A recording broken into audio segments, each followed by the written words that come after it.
we don't talk about enough: the Black contribution to Islamic civilization. Because let's be real, anti-Blackness is global. It's not just in the West, it's not just in Arab countries, it's everywhere, and it's no accident.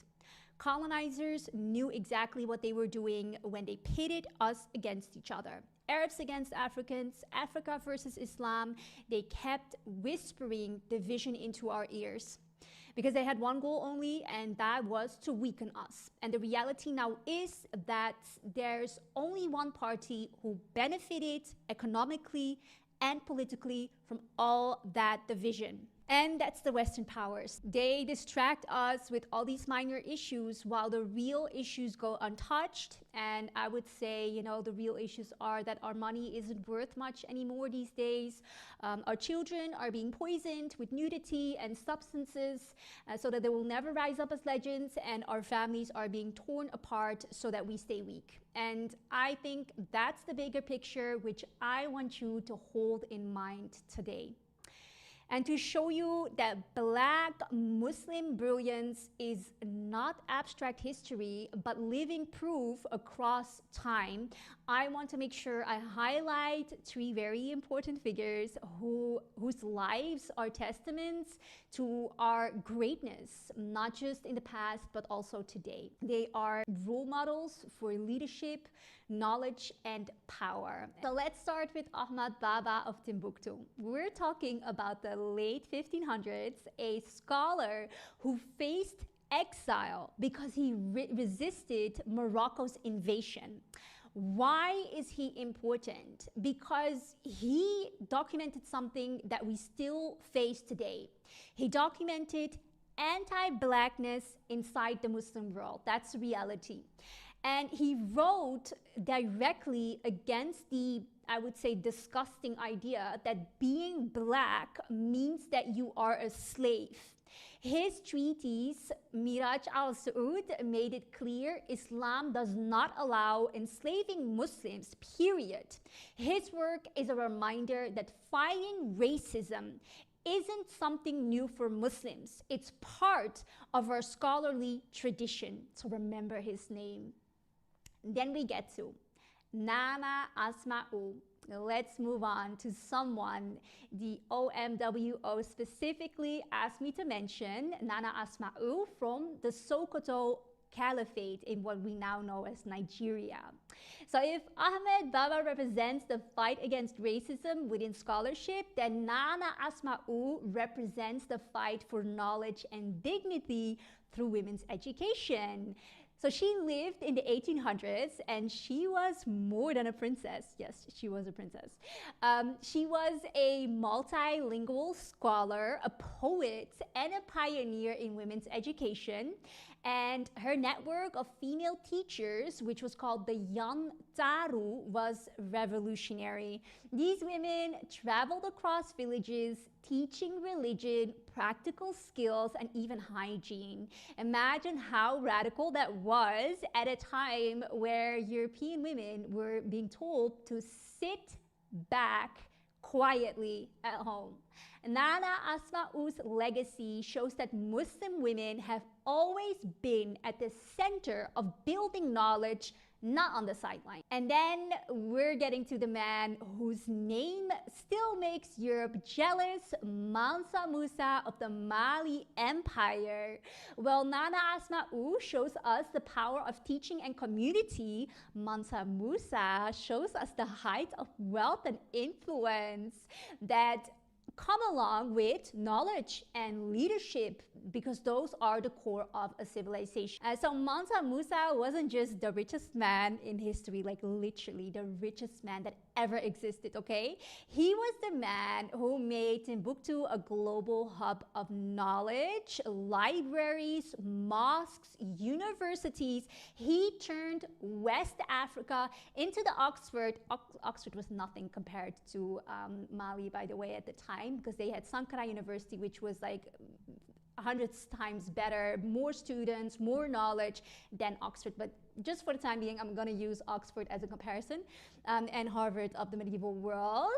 But okay, when he made Hajj, his generosity literally shook the world economy.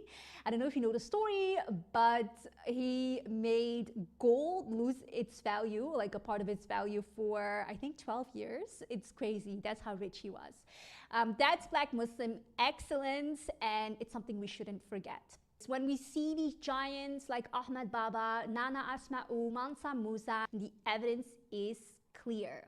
Black Muslims have always been at the heart of Islamic civilization, and yet, despite this undeniable record, the narrative we often hear today is of division and suspicion. And that's not by accident. It's the result of propaganda that tries to pit Africans, and I would say mostly Arabs, against each other. Now let's address something sensitive but necessary. There's a false idea floating around in parts of the African world that Arabs were the main drivers of the African slave trade. Yes, some Arab traders participated. I'm not Arab, by the way, because I understand that it sounds like I'm serving my own interest, but I just really want to advocate for the unity. So yeah, I do think Arab traders, they participated in slave trade, but the biggest devastation, the one that depopulated the continent, came from the transatlantic slave trade. And there's a huge difference in how slavery is approached in the Muslim world versus in the West. Scholars like Paul Lovejoy and John Thornton make it clear while the trans-Saharan trade existed, it never reached the industrial genocidal scale of the Atlantic system. Yet colonial propaganda inflated the Arab role to shift blame away from Europe. And sadly, many of us internalized it. I've seen it firsthand in my YouTube comments. I have to be honest. One of my videos about Ibrahim Traoré, the young leader from Burkina Faso, who rejects the French influence, did better than usual. I'm not super popular on YouTube. But the top comment I kept seeing is, he's not a Muslim, he's an African leader. And this wasn't just from non-Muslims, it was literally from Muslims and non-Muslims. And it just showed to me that the stigma is so heavy that many hesitate to claim Islam proudly in Africa. And that made me really sad. It's clear to me that, especially in the African continent, they've been told that Islam equals extremism, while African identity equals patriotism.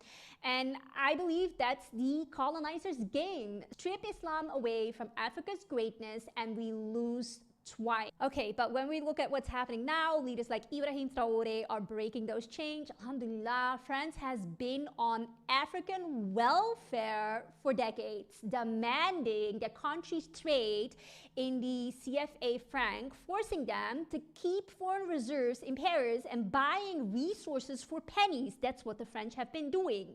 And that wasn't a partnership, that was exploitation. But today, the system is crumbling.